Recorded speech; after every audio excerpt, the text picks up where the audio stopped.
Hey, watch out. Stop. Ooh, me? I stopped dead in my tracks, startled by the loud voice coming from behind me. The next moment, I was forcefully pulled back by a man grabbing my left arm. Then, there was an impact like a massive tremor. Right in front of me, a large tree had split in two. I had no idea what had happened. Are you okay? The man's voice brought me back to reality. Oh. I'm fine. Thank you so much. You're not fine. We need to get you to a hospital right away. He immediately hailed a cab with a wave of his hand. I felt a sharp pain on my right cheek. It seemed to be bleeding. It was a bit swollen. We got into the taxi and headed to the nearest hospital. The man handed me a towel in the car. Please press this against your right cheek until we get to the hospital. Ah, thank you. Are you hurting anywhere else? No. I'm okay. The man's face was pale, clearly worried about me. I was still utterly confused. Fortunately, assessment at the hospital found the cut was small and shallow. This wound isn't deep, you'll heal up quickly, the doctor said. Hearing this, the man looked visibly relieved.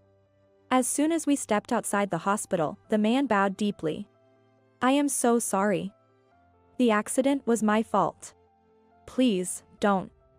You don't have to apologize. Confused by his sudden apology, the man lifted his head and handed me his business card.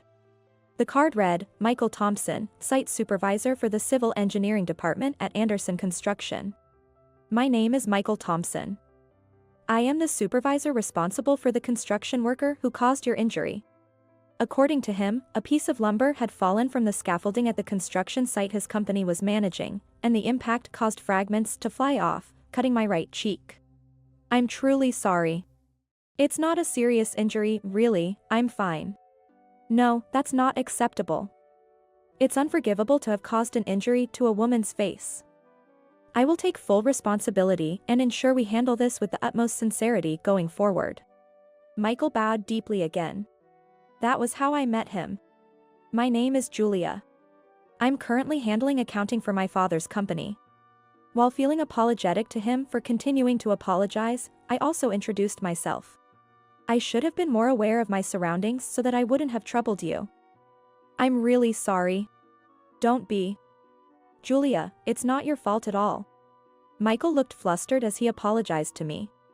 His company is a subcontractor that gets work from major general contractors.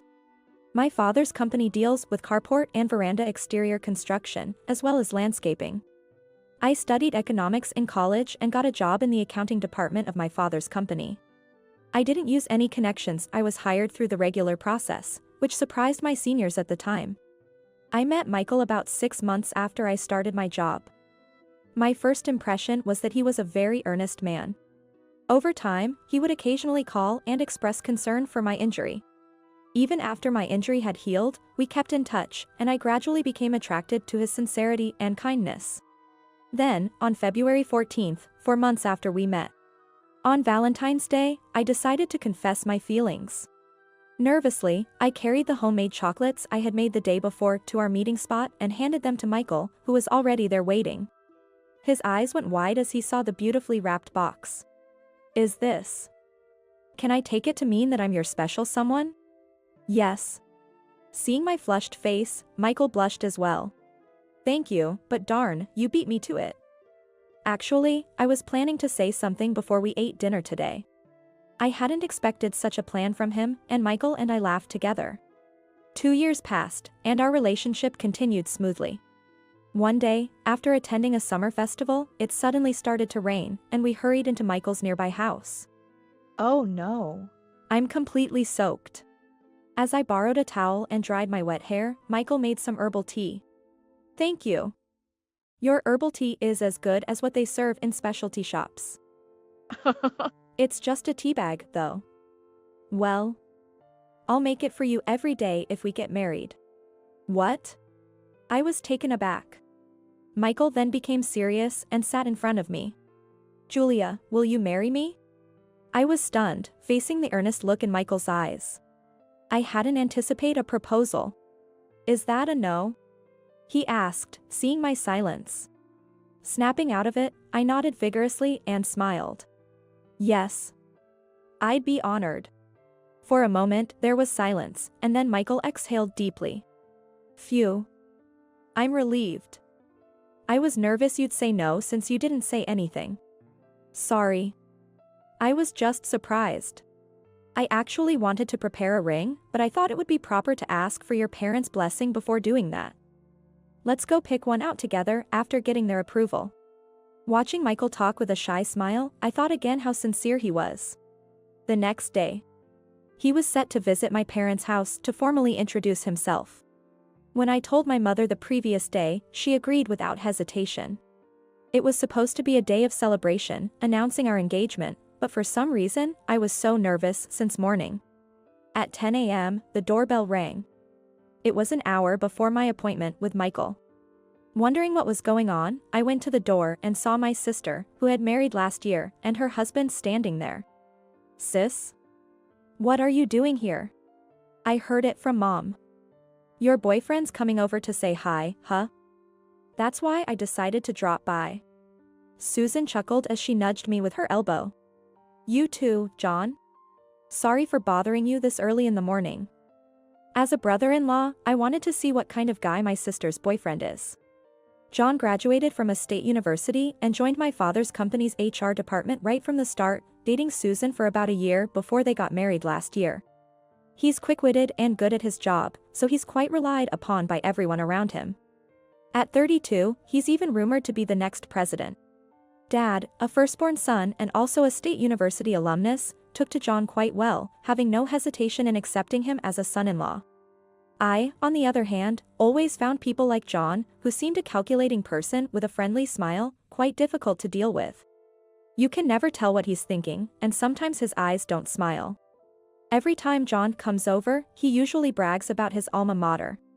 I'm forced to hear the same stories over and over again, and it's painfully annoying. 5 minutes before the appointed time, Michael arrived. When I went to greet him at the entrance by myself, Michael was wearing a sharp suit. It was refreshing to see him out of his work attire. Welcome. My parents are in the living room, let me show you the way. As I opened the living room door, he bowed to my parents. Nice to meet you. Thank you for taking time out of your busy schedule today. I'm dating Julia. My name is Michael. Nice to meet you. I'm Julia's mother. Thank you for coming today. Please, come inside. Excuse me. As he was ushered into the room by my mother, he could feel the piercing gazes of my father and John. Michael took out a gift from a paper bag. I was on a business trip to San Francisco until yesterday, so I brought some Ghirardelli chocolates. I hope you'll all enjoy it. Oh. Thank you. Typical Michael. Even thinking to bring a gift, perfect. As I was impressed with his impeccable actions, Susan exclaimed as she looked at the package. This. This is that incredibly famous Ghirardelli chocolates you can only get in San Francisco. It has delicious, rich, sweet and aromatic chocolate flavor, produced since 1852. Let's try it right away. I've been wanting to try it. What are you doing all of a sudden? Stop it, it's embarrassing. My mother scolded Susan, who was excitedly talking about the treat and trying to open the package. I'm so sorry. Michael, please have a seat. Thank you. Excuse me. He sat on the couch opposite my parents, and my mother made some refreshments. Nice to meet you. My name is Michael. I'm dating Julia with the intention of marriage. Oh. Where did you graduate from and where do you work? John asked Michael, who bowed in response. What kind of question is that to ask someone you've just met? I didn't go to college. I graduated from a vocational school and then joined my current company. This is my job now. Michael presented his business card. My father's face turned stern as he took the card. Then John, with a nasty grin, said condescendingly. Anderson Construction. Civil engineering site supervisor? So, you supervise construction workers, huh? Anderson Construction is a well-known company, but you only went to a vocational school? Our daughter graduated from a prestigious private university, have you heard? Dad looked Michael over as if appraising him, still with a stern face. Yes. I'm aware. Michael seemed troubled by my father's intimidating presence. It's rude to talk to someone you've just met like that. I scolded my father and John, but then Susan added more insulting words. While having an incredible eye for souvenirs, yet he's in construction work. And the fact that she's more educated and smarter than him, what does that say about him as a man? Julia is, after all, a CEO's daughter. She should at least be with someone who has a decent education and is a respectable person. Even you, sis. Cut it out. I'm just stating the facts. As I glared at Susan, an awkward silence filled the living room. Amidst this, our mother brought in pizza for everyone. It's a bit early, but shall we have lunch? It seemed she hadn't heard our previous conversation. With a smile, she placed the sushi in front of everyone. Please, Michael, don't hold back. Thank you. Michael replied, as he took the fork and knife. Then, John, who was sitting nearby with a smug grin, reached stealthily for his glass of water. In a flash, the glass tipped over, spilling the water all over Michael's plate. Oh no. Well, that's unfortunate. Mom panicked and hurried off to get a towel. I had been holding back, but I finally lost it. John, you might be good at studying, but you're an idiot for not understanding what you've just done. Wasting food and spilling water like that, I didn't think you were that kind of person. Julia. Watch your language. My father frowned and scolded me, but I ignored him and continued. Michael is in line to become the CEO. He's been out on the most important job sites, gaining experience and learning the business. Really? The three of them were taken aback by my words. Mom, who had returned, seemed to have overheard and said with a bright smile. So you are Michael. You're set to inherit the company, aren't you? Starting from the bottom and working to understand the business is a commendable attitude. Huh? Mom, how did you know that? Michael and I were both surprised. Mary Anderson. I met Michael's aunt at yoga class. She's a friend. She always talks about Michael, her pride and joy, who chose vocational school over college, passed the national exam for civil construction management, and within 5 years at Anderson Construction, passed the advanced level, a nephew with such bright prospects. For Mr. and Mrs. Anderson, who don't have children, Michael is a beacon of hope. Hearing this, John and Dad turned pale, and Susan looked down, embarrassed. Mom pressed on. John. Is spilling water on people's plates some kind of hobby for you, or was it, perhaps a mean trick on Michael? Her voice was gentle, but her eyes weren't smiling. This must be some misunderstanding. John was sweating, trying desperately to explain. Anderson Corporation, managed by Michael's uncle, is one of the leading general contractors. And Michael, who is set to become CEO of the subsidiary Anderson Group, has been trusted with various projects by the parent company. It wasn't hard to imagine what it meant to show disrespect to the future president of such a company. Michael, let's go out to eat instead. I took Michael by the hand and stood up, and Mom saw us to the door. We'll have a proper meal together soon, just the three of us, without them. Michael. I'm so sorry for today's disrespect. I'll have a word with those three. No, it's okay, really. Please continue to look after Julia. Mom bowed her head with a smile. We hadn't discussed marriage yet, but we both felt relieved at her words. Thank you for today. I will definitely make Julia happy. Excuse us, then. And with that, Michael and I left the house. Never seen you that angry before. You were quite something. I'll have to be careful not to make you mad. Sorry. I just couldn't take it anymore.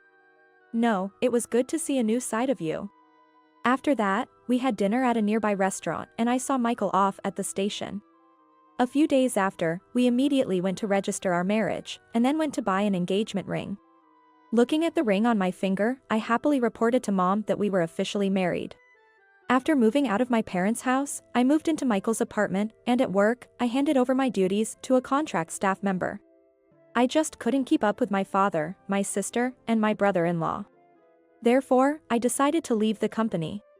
After that, Michael officially became the CEO. He invited me to work with him temporarily, but I declined. I figured it was a good opportunity to start something new, so I decided to learn cooking. Nowadays, I'm getting daily cooking lessons from mom. Actually, after a fight with my dad, she said she'd be taking a little break from home, so now we're living together.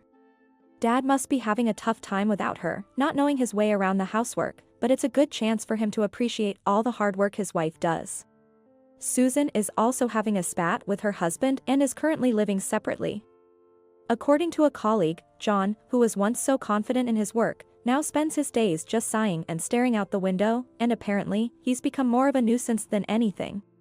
As for me, I'm getting married to Michael and I intend to work on my cooking skills, so I can prepare delicious meals for him and our future family. We couldn't have a wedding, but right now, I'm really happy.